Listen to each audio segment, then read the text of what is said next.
Hello, you've tuned into State of South Asia, a podcast from Himal Southasian, where we have the best minds on the region to unpack crucial issues affecting our politics, cultures, environments, and societies.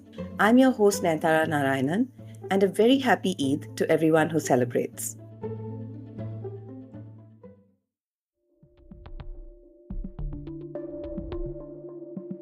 On the 14th of March, Mohammad Yunus, the chief advisor to Bangladesh's interim government, and Antonio Guterres, the United Nations Secretary General, joined some 100,000 Rohingya Muslims for iftar at a refugee camp in Cox's Bazar.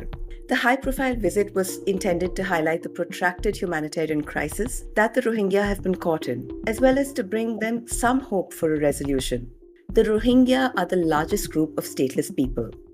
As a minority community living in the Buddhist majority Myanmar, they have been denied citizenship in that country since 1982. Violence and persecution by the Myanmar state and the military junta have repeatedly driven the Rohingya from their homes. They have been internally displaced, and they have also had to cross the border into other countries, mostly into Bangladesh. The biggest influxes of Rohingya into Bangladesh occurred in 1992, after which many returned to Myanmar, and then again in 2017 when more than 700,000 Rohingya fled into the neighboring country. About 1 million Rohingya currently live in Bangladesh, mostly in refugee camps in the southeast part of the country. Bangladesh's acceptance of the Rohingya has been seen and lauded as humanitarian. But as the journalist and documentary filmmaker Shafiur Rahman has written in a recent piece for Himal, its management of the Rohingya has excluded them from mainstream society, exploited their labor, commercialized their misfortune, and locked them into being dependent on aid. Shafiur now joins me from London to talk about the current status of Rohingya refugees, Bangladesh's management of the Rohingya, and where things can go from here. Shafiur writes the Rohingya Refugee newsletter, where he tracks and explains developments related to the crisis. Shafiur, thank you so much for joining me on the podcast today. Thank you for having me. Okay, so let's start with that iftar meal on the 14th of March. When Antonio Guterres and Mohammad Yunus visited this Rohingya refugee camp, Guterres, the UN Secretary General, wanted to bring attention to the dire need for funding for the refugees. Just a little while ago, the World Food Programme had announced that it would have to halve food rations for the Rohingya from about $12.5 per month to $6 per month. And this would practically bring them to the brink of starvation. This is one more in a long list of hardships that the Rohingya have had to face. Can you take us through the conditions in which they are living right now in the refugee camps? Sure, I can do that. I just want to offer a remark on the hosting the iftar party, if I may. And that is that to hold an iftar party creates the illusion of care and inclusion. But in reality, the Rohingya are fully excluded. I mean, it serves as a tremendous symbolic spectacle. And I think it was very clever of the new government to do this. And remember, it's just for a day. Whilst, as you pointed out, these food rations, the curtailment of food rations is going to severely impact their ability to stave off malnutrition, hunger, and so on. So it's denying their dignity to have such an event. And I think, this kind of carefully stage managed compassion is hugely problematic given the context of the refugee camps. Let me explain to you what the camps are like. I got into this work, this journalism on the Rohingya issues in 2016. Actually, I'd never been to the camps before then, and I was in Cox's Bazar in December. December the 16th is a public holiday. I just thought I would go and have a look at what's happening, and what I saw and what I heard from the people in the camps just completely changed my life. These were people who were coming into Bangladesh after the October the 9th attack in 2016. So there were people still coming into Bangladesh in December. And conditions were an absolute slap in the face for me. Now, I'd seen refugees and migrants in horrendous contexts in Libya, in Malta, in other places, but I had never seen anything like this. So remember, you're looking at an extremely small area. I mean, it's just, I think, 24 square kilometers. And you're looking at a very densely packed population. I think one figure that I saw was 40,000 per square kilometer. I mean, that's quite something. And they're surrounded by barbed wire. Initially, there were tremendous problems with sanitation, with clean water. That's improved to some extent. Not so much the water, that's still a problem. And more than that, there's violence. Armed groups operate inside the camps. And, the Bangladesh authorities may have put the barbed wire around the camps, but this hasn't affected the operations of these groups. So, along with the food cuts, along with the barbed wire, along with the lack of facilities, lack of education, what does all this do to people? Well, if it affects their hopes for their future, it affects them in a very traumatic way indeed. Shafi, as you've pointed out in your piece, throughout its management of the Rohingya, Bangladesh has been focused on repatriation of the Rohingya refugees. After they came into Bangladesh in large numbers in the early 90s, Bangladesh sent most of them back, and not all those repatriations were voluntary. Why is Bangladesh's focus on repatriation a bad idea? You've explained in your piece again that there's a very singular focus on just sending them back to Myanmar. There certainly is. It's a persistent focus on repatriating Rohingya refugees, and it's deeply problematic because of the entrenched persecution on the other side. I mean, we have to understand that this has been going on since the late 70s. And each time they go back, they experience systematic discrimination and violence in Myanmar. So no lesson has been learned. And all these repatriation efforts, as you just mentioned, in the 1990s and so on, they found themselves subjected to the same oppressive conditions. Denial of citizenship, restricted movement, everything that happens on the other side. And then what happens? It's, there's catastrophic violence, and they come back into Bangladesh. And these cycles of return and renewed persecution, they just highlight the failure of these repatriation initiatives. Without securing safety and rights of the Rohingya population in Myanmar, this is always going to happen. This is not going to change. And so this kind of persistent focus is deeply problematic. But of course, you can understand why Bangladesh does it. The crisis in Bangladesh's view is very simple. The crisis is on the other side. But the fact of the matter is that these refugees are human beings. For decades now, they're stuck in limbo. They're unable to carry on with their lives. So the crisis also is on the Bangladesh side, and it willfully ignores this and externalizes the entire issue to Myanmar. And I think this is deeply problematic. Yeah, and that focus on repatriation hasn't changed even though there's been a civil war in the last 4 years. And basically, none of the actors in the civil war are particularly on the side of the Rohingya. Can you take us through those actors and what's going on, and why the Rohingya face danger from all the parties there in Myanmar if they were to return? Sure. I think after the 2021 military coup, the situation for the entire country has deteriorated, and not just the Rohingya. The huge numbers of people have been displaced all over the country. People internally displaced as well as into neighboring countries. The junta's crackdown, it's created lawlessness, it's heightened danger, and they are forever massacring people using jet planes to attack villages and so on. So this turmoil has affected the entire Myanmar population. And of course, it makes the prospect of safe and voluntary repatriation virtually impossible.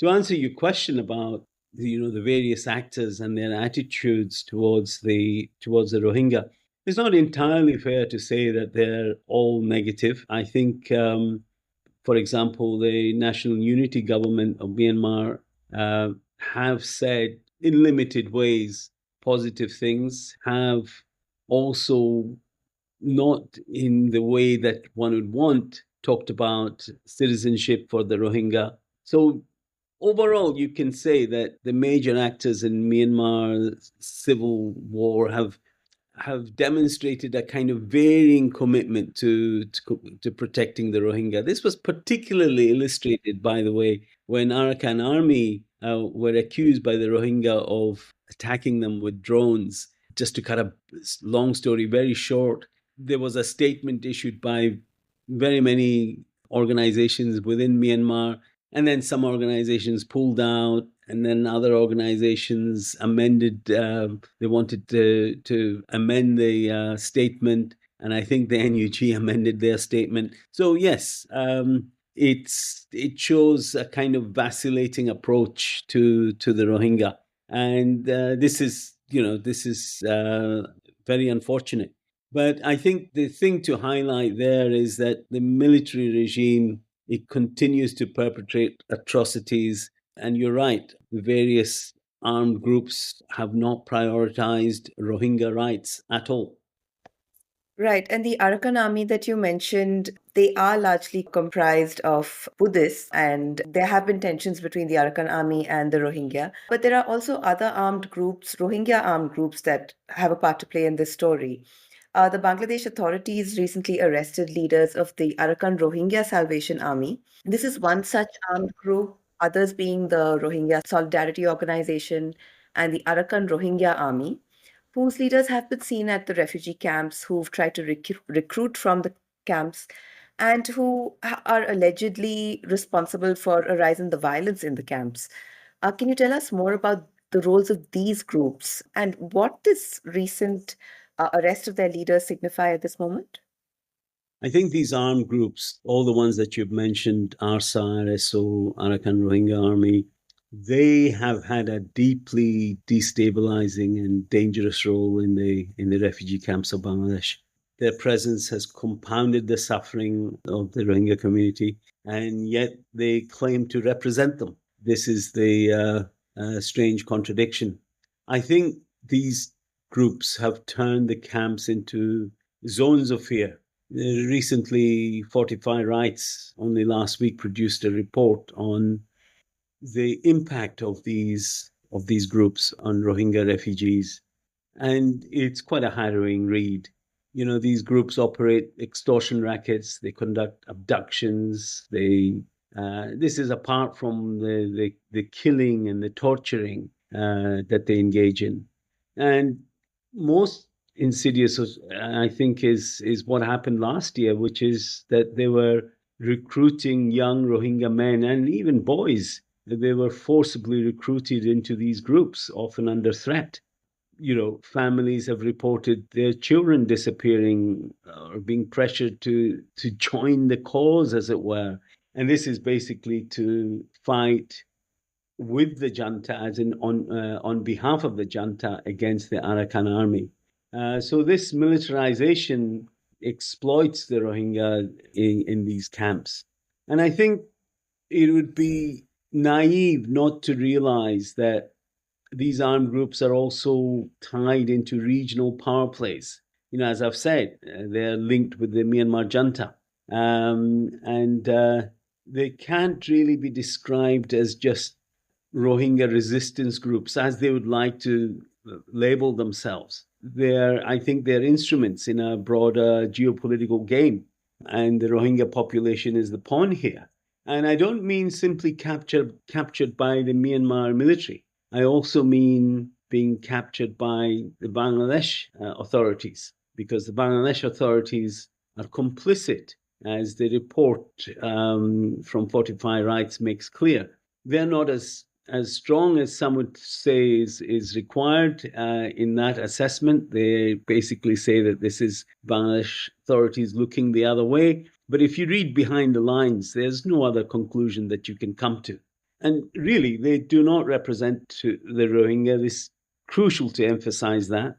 And many refugees have risked their lives speaking out against them. I'd like to take a quick moment to remind our listeners to support Himal's in-depth independent journalism. Click on the link in the episode notes or go to our website himalmac.com and click Support Himal to become a paying patron. You can also sign up to our newsletters, keep up with our latest stories, events, and more. Now back to our conversation with Shafiur Rahman. Shafi, how has Bangladesh's management of the Rohingya been, while it's seen as humanitarian, how has it been exploitative of these refugees who've come in large numbers from the neighboring country? I think there's no other way to describe it apart from that there's been systematic exploitation of the Rohingya, which has compounded their suffering and undermined their dignity and their human rights. I think we can mention here that they're denied formal recognition and essential rights, including freedom of movement, freedom of employment, education. They can't even marry Bangladeshi, for example. This systematic marginalization, what it does is it makes them dependent on humanitarian aid. This is why the ration cut is so important and so damaging for the entire population. And of course, it exposes them to exploitation. I mean, I think we need to note here that Bangladesh is not a signatory to the 1951 Refugee Convention or its 1967 protocol. And so there's no legal obligation to grant formal refugee status. Bangladesh refers to them as forcibly displaced Myanmar nationals, not refugees. And so as a result, Rohingya cannot access basic rights like those I've mentioned, freedom of movement, freedom of work, education under a legal, recognized framework. So this legal vacuum makes it easier for the state to deny long-term responsibility for the Rohingya.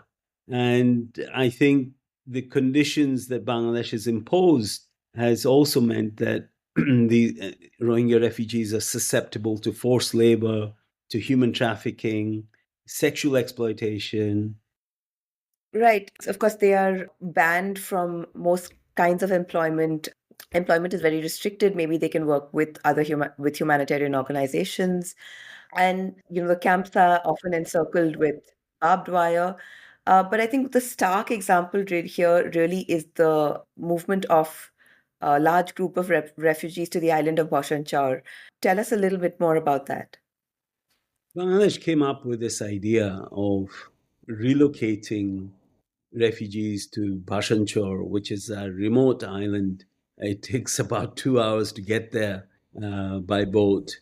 They built an incredible facility there, incredible in the sense of, not in a positive sense whatsoever, that it cost them $350 million. And it's an extreme form of warehousing refugees. It isolates them. It excludes them from all opportunities of perhaps securing some sort of livelihood. And they came up with this idea around about 2015, and finally they managed to get it done in 2020. They took advantage of the COVID pandemic and they forced a group of Rohingya refugees who had been spotted in waters in trouble in their boats, and they took them there. And this place has no livelihood options whatsoever. It has limited healthcare.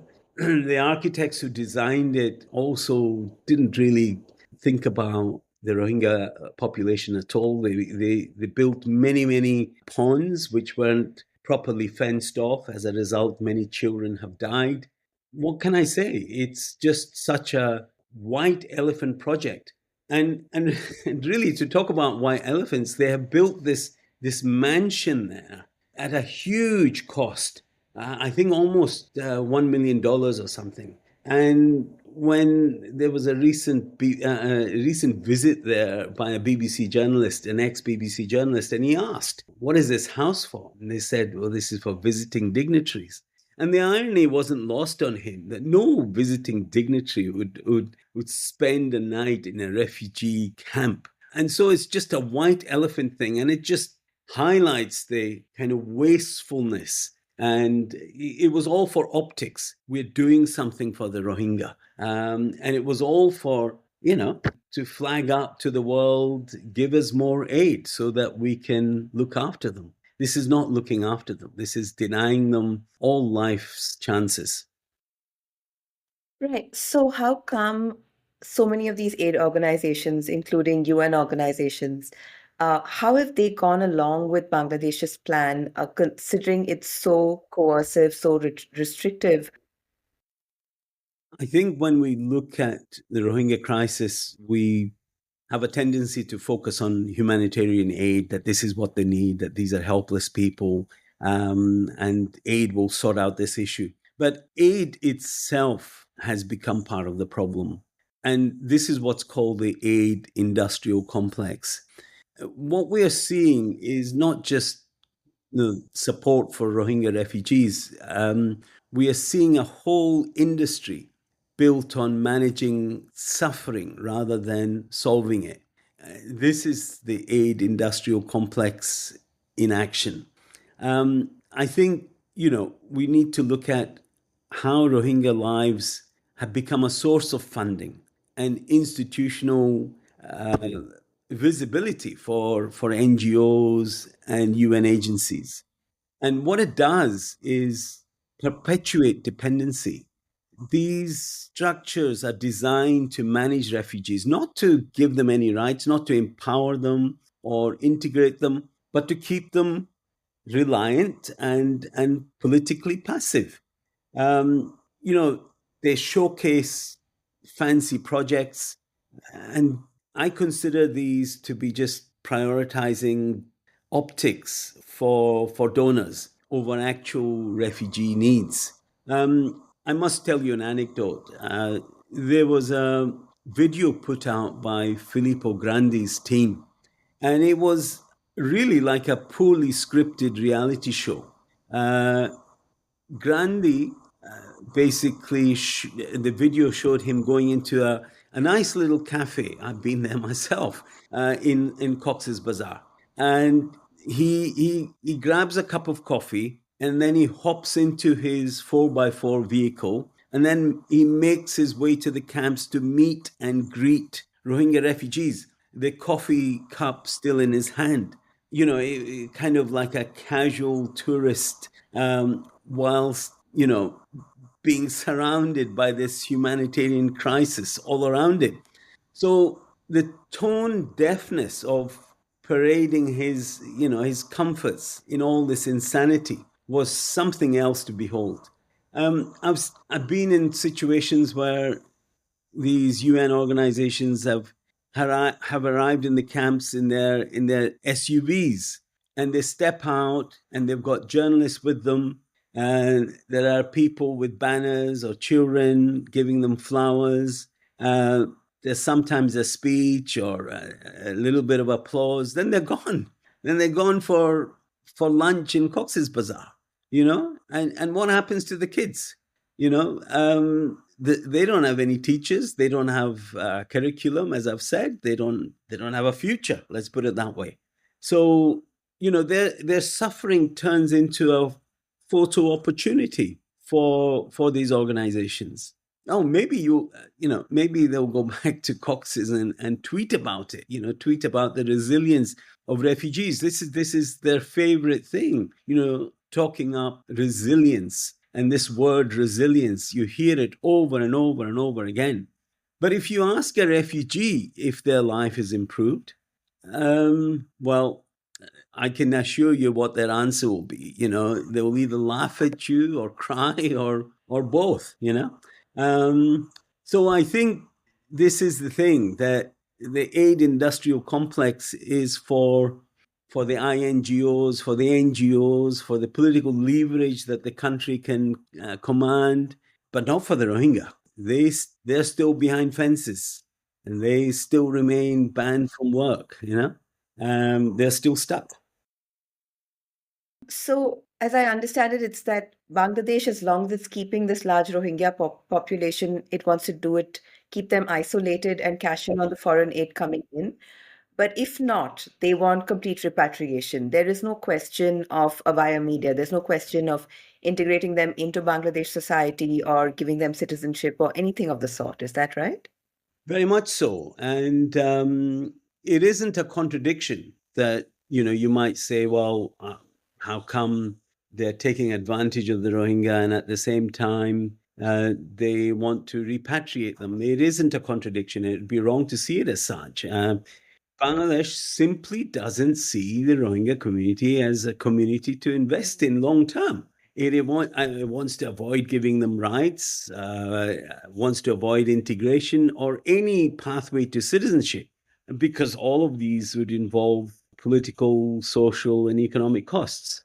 By the way, I'm not the first one to talk about these things. One of Bangladesh's most highly lauded academics, Imtiaz Ahmed, has talked about citizenship pathways, dual citizenships, industries at the border, in order to make this reality work. Rather than keeping Rohingya refugees warehoused, dependent on aid, and locked out of society, just useful as humanitarian capital. So it's not some fancy idea that I have come up with in this article, but it just requires to call out repatriation for what it is, which is it's a deflection. It's a way for Bangladesh to absolve itself of long-term responsibility and justify the status quo of confinement. So repatriation doesn't cancel out the aid game, not at all. In fact, repatriation helps justify it. It keeps the Rohingya in this state of permanent emergency, useful to manage, but certainly not welcome to stay. Right. Has there been a difference, and what has that difference been between the previous Awami League government, who led by the now deposed leader Sheikh Hasina, and the current interim government under Muhammad Yunus as chief advisor in their approach to the Rohingya crisis? I would say it's more about a change in tone and optics than about a real shift in underlying policy. So Sheikh Hasina was pretty focused entirely on returning the Rohingya, regardless of the conditions there. Her bureaucrats engaged in all sorts of rouges to persuade them to go back. We had the pilot repatriation projects in Myanmar. We had the utter lies being told by the camp in charge authorities that sign up for this. This is really a list for resettlement to America, but really they were signing up to go back to go back to Myanmar. And we even had the infamous $2,000 offer. If you go back, you'll get $2,000. Which was, of course, later denied, but all the recordings are available. So Sheikh Hasina and her ministers, they used hardline language.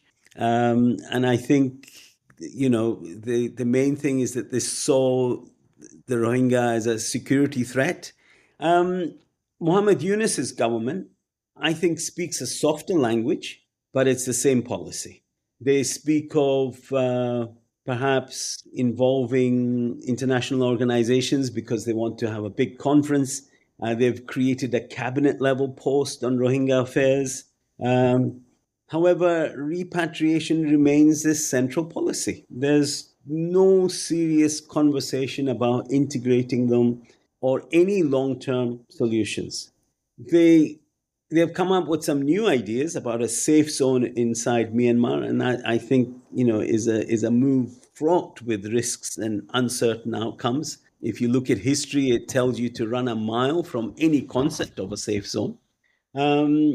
Sure, they've engaged in some tactical shifts. The current foreign advisor has criticized the past policies and the failure of the Bangladesh state to develop a Rohingya leadership. But the core issues like work rights, mobility restrictions, camp militarization, all of these remain completely unchanged.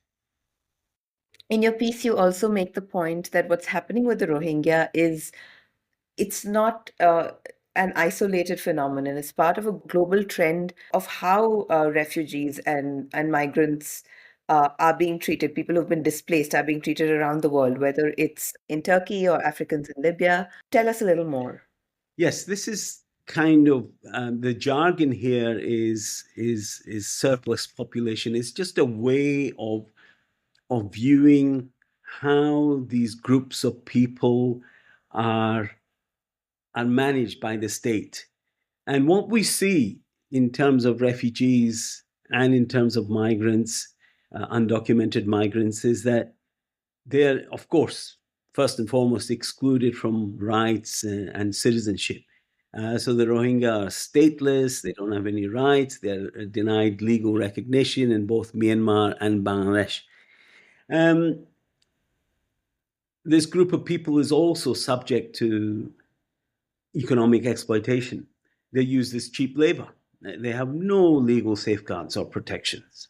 This is what you see not just in the case of Rohingya, but in terms of the context that you've mentioned, undocumented workers working in industries, in agriculture, without any legal safeguards and working for low wages, etc. With refugees, what you additionally get is aid dependency and humanitarian management. So it's all relies on aid systems and managing them without empowering them at all. And that requires mobility restrictions, um, and spatial confinement. We've just talked about Bhashanchor. So you're either confined to a camp or in a remote island. And both of these, the camps provide have the barbed wire, and of course there's the sea around Bhashanchor. And this group of people are also subject to political instrumentalization, if you like. So they're used for political leverage.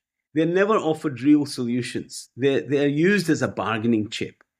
And here I refer to how, countries like Bangladesh and many other countries act as a kind of warehousing for richer, wealthier countries who could potentially take these refugees and relieve some of the pressure.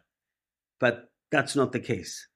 They're used in this way as a kind of where Bangladesh acts as a border guard for these countries. And what does all this end up doing to the individual?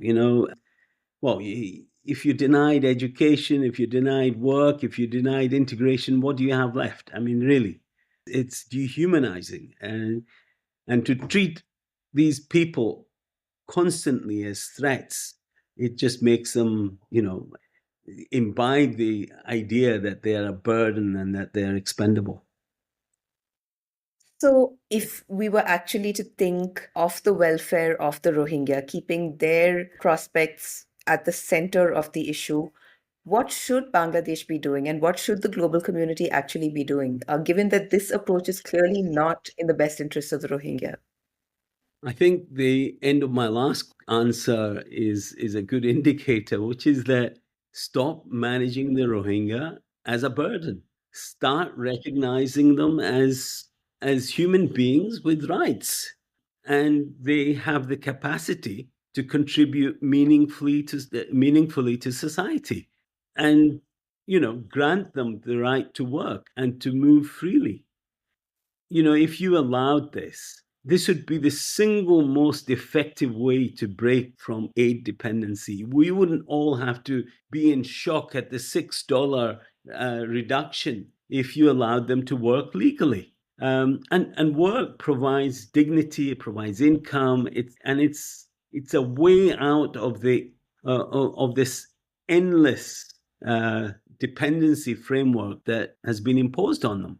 For the children, the Rohingya already refer to them as the lost generation because, and more than half the Rohingya are children, by the way, in the camps. And they, without education, what kind of future do they have? They have no options. So formal schooling it must be tied to real opportunities, and that must be a priority and made into a priority. And really, if you don't give them legal recognitions and protections, they're always going to be vulnerable. They don't have any access to courts. You can do anything to them. And really, in the past, it was even worse when they didn't have any kind of documentation whatsoever. So people cannot rebuild their lives without this kind of legal standing because they'll always be vulnerable, whether it's to trafficking, labor exploitation, and so on. And strangely enough, I would recommend that, Rohingya must be included in decision making. If you look at how they have been treated, UN organizations have made agreements about them and not told the Rohingya what the agreement is. I mean, what kind of behavior is this? So the Rohingya must have a voice, whether it's the management of their camps, whether it's, how to develop a new education curriculum, or even the peace talks that are apparently being mulled over with various parties. So they must be included. They can't speak for them. And community leadership should be nurtured and not crushed as it has been in the past. So I think there's a lot that needs to be done, and none of it will be, I'm afraid. Well, your newsletter, the Rohingya Refugee News, is a great resource for people to keep up with what's going on this issue. But could you give me 3 recommendations? These could be books or movies or even other podcasts for our listeners who want to get deeper into the subject to really understand the issues better. Yes, I would highly recommend a book by Francis Wade. It's called The Enemy Within. It's very, very accessible read, and it will tell you everything you need to know about how Rohingya came to be dispossessed in Myanmar. There are some heartbreaking stories. If I may be allowed to give one story just to as a snippet to invite your readers to read this book. Francis describes a couple, and the wife is pregnant and she has some sort of complication. I think it's a breech birth or whatever, I can't remember. They always used to travel to the hospital, and you make a right turn and you go to the hospital. But because of the new restrictions after 2012, they had to make a left turn and go to a very distant hospital.